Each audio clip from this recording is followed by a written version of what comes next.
Baik Tribuners, kami melaporkan dari Pondok Pesantren Al-Qazini Buduran Sidoarjo, di mana tempat ini pada Senin 29 September 2025 lalu menjadi lokasi ambruknya bangunan salah satu gedung di Pondok Pesantren ini.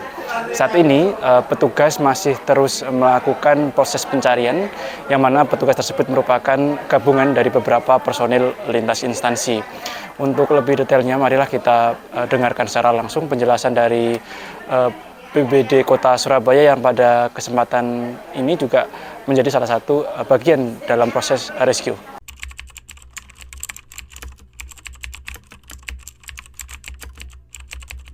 Kita mulai awal, kita mendapatkan laporan jam 3, kita melakukan mitigasi dulu terkait dengan warga Surabaya tadi. Apa betul ada dengan adanya warga Surabaya, kita diperintah pimpinan dari pemerintah kota memberangkatkan, awal kita diberangkatkan 10 orang untuk melakukan evakuasi ataupun mitigasi terkait korban dari warga Surabaya tadi. Awalnya 10 orang, Pak. Dari apa, Pak, unsur apa? 10 orang itu dari unsur dari keseluruhan, ada unsur PMK, dari BWD, maupun dari beberapa lainnya. Kita 10 itu dari BWD aja, 10-nya lagi dari DPKP tadi. Nah, jadi awalnya adalah pendataan dulu. Pendataan. Nah, terus itu kita melakukan membantu untuk evakuasi. Setelah diketahui apa yang dibawa dari Surabaya, Pak?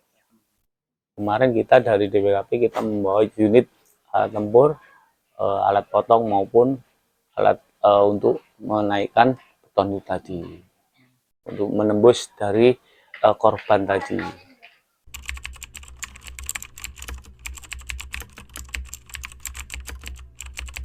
Kendalanya tadi kan ini bangunan dengan tipe yang membahayakan bagi penolong juga. Kita membawa alat yang harus bisa mendukung kegiatan kita itu tadi. Ya, tetap kita terlatih semuanya. Alhamdulillah kita menurunkan teman-teman yang bisa mengevakuasi tadi, mempunyai keahlian di situ. Nah, tekniknya kita kan kita di sini ada yang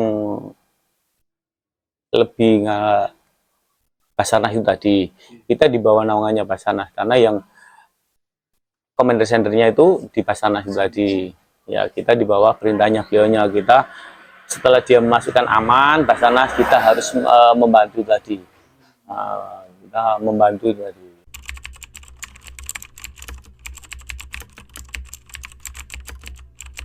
Berdasarkan data yang masuk dari kami, kurang lebihnya masih 44 itu tadi, 35-nya itu tadi dinyatakan meninggal, ditemukan, ya kan. Yang lainnya masih dalam pencarian, 9 masih dalam pencarian, kurang lebihnya itu. Nanti belum ada lagi yang masuk lagi ke kami, ini masih data sementara yang masuk ke kami. Mayoritas dari yang ditemukan itu dalam kondisi selamat atau seperti? Alhamdulillah ada yang selamat, juga ada yang meninggal. Waktu penyelamatan, waktu itu selamat, dari rumah sakit dinyatakan meninggal juga ada.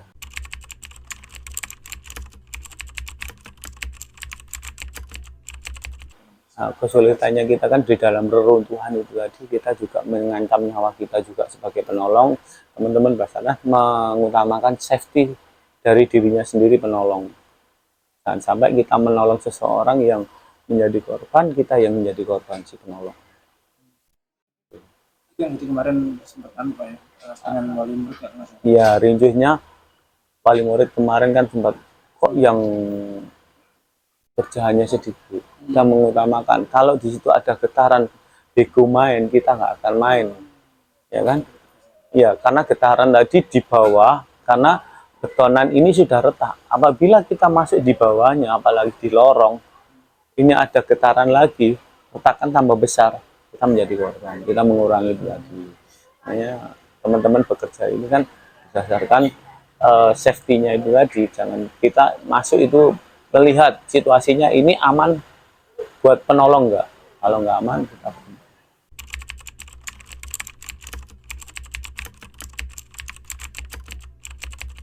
Ya tadi kan semuanya ini stakeholdernya dari Basarnas. Basarnas mempunyai komander itu tadi, mempunyai wewenang dia memerintah ataupun apa, kita itu sebagai potensi di sini.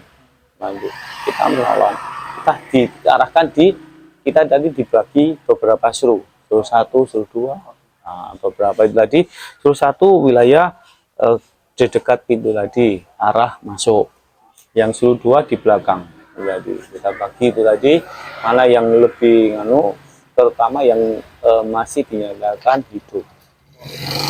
Kita fokus di situ dulu. Makanya kan kemarin ada pertanyaan, kenapa kok nggak diambil yang sudah? Itu akan menjadi rindu. Kalau kita mengambil itu, warga akan panik lagi, akan berbondong-bondong masuk. Makanya dari tim kita mengevakuasi yang hidup dulu.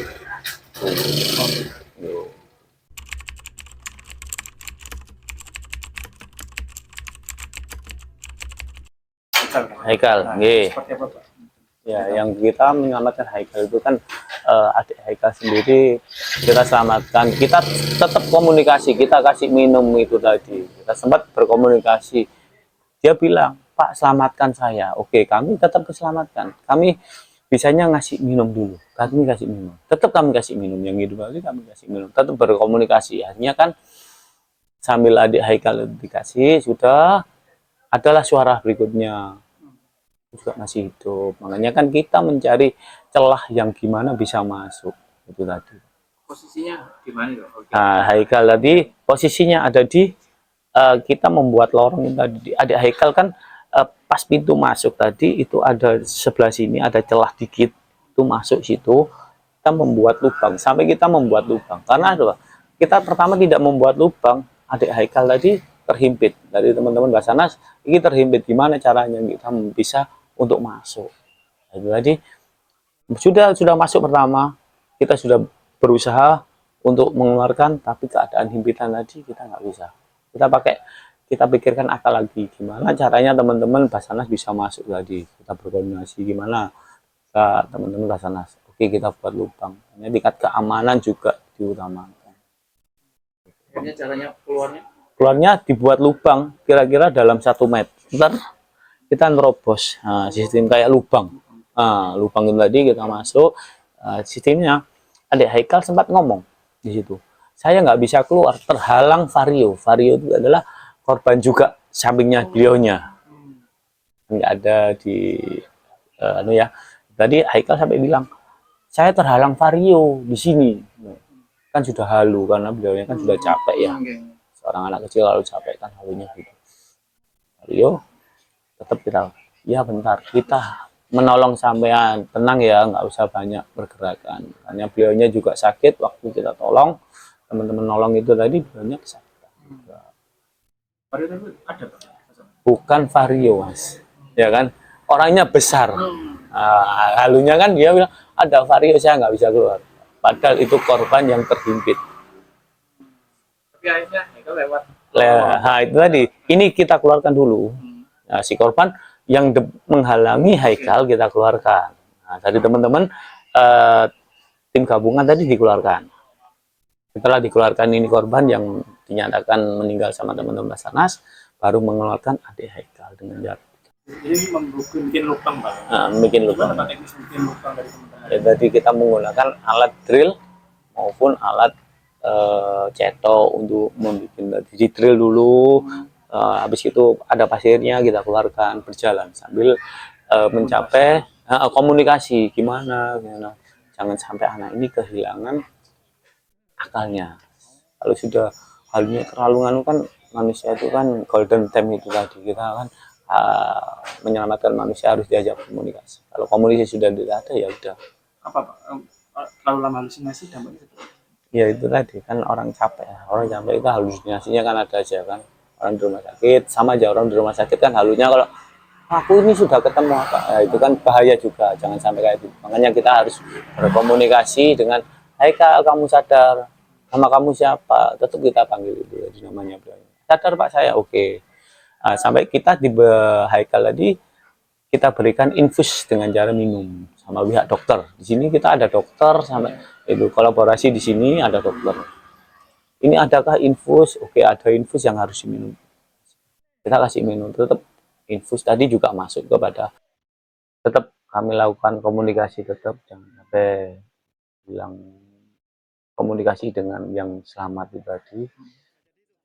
Kita melakukan mengasih cairan baik minum maupun infus dari dokter yang bertugas di pencarian ini. Sebelum digali, setelah digali kita suplai oksigen karena mengurangi debu yang ada di proses penggalian tadi. Oksigennya tetap pakai oksigen sistem masker ya, bukan oksigen yang nasal. Dan yang tertutup semuanya karena mengurangi debu yang dikasih oksigen Haikal sendiri atau sama yang temannya yang sebenarnya kan itu Haikal dulu, Haikal yang bisa waktu kami menjangkau itu kan Haikal. Yang lainnya kan ada yang di sebelah, yang video viral di sebelahnya, teman-teman yang lainnya berkomunikasi. Kami fokusnya di teman-teman yang lainnya, kita bagi tim itu tadi, ada yang di sini, ada di sini. Kita dikatakan jam ya hampir lebih dari 24 jam tetap melakukan, kita melakukan gimana evakuasi ini. Satu hari pertama kita hanya mencari solusinya gimana, karena ini bisa keluar. Pas bareng Haikal itu besoknya laginya kita melakukan penggalian, kita melakukan strategi apapun. Ketika kemarin ada gonjangan kita keluar, ada kan kemarin ada sedikit nganuan ya, gempa waktu malam, kita sudah melakukan galian, ada gempa, kita harus keluar dulu karena ada retakan tadi ya, takutnya gemuruh, ternyata di Madura ada gempa 6,1.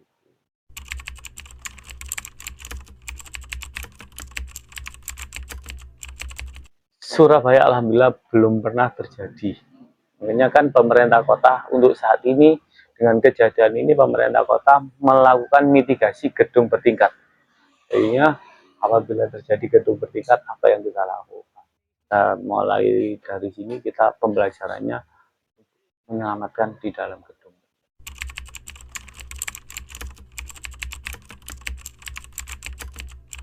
Kita fungsi ya untuk peralatan potong maupun penahan tadi biar tidak menjatuhi si rescuer untuk tetap kita melakukan pribadi, peralatan yang safety untuk bagi teman-teman pencari, sangat mendukung untuk peralatan kita yang kita bawa, terutama yang teman-teman DPKP bawa itu.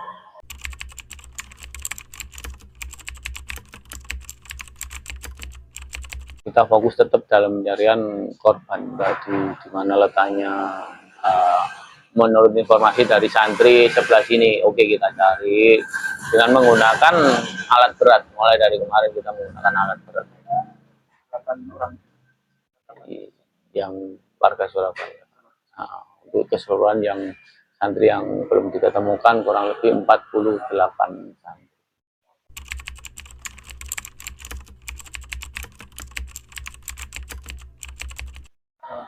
di sini Pak.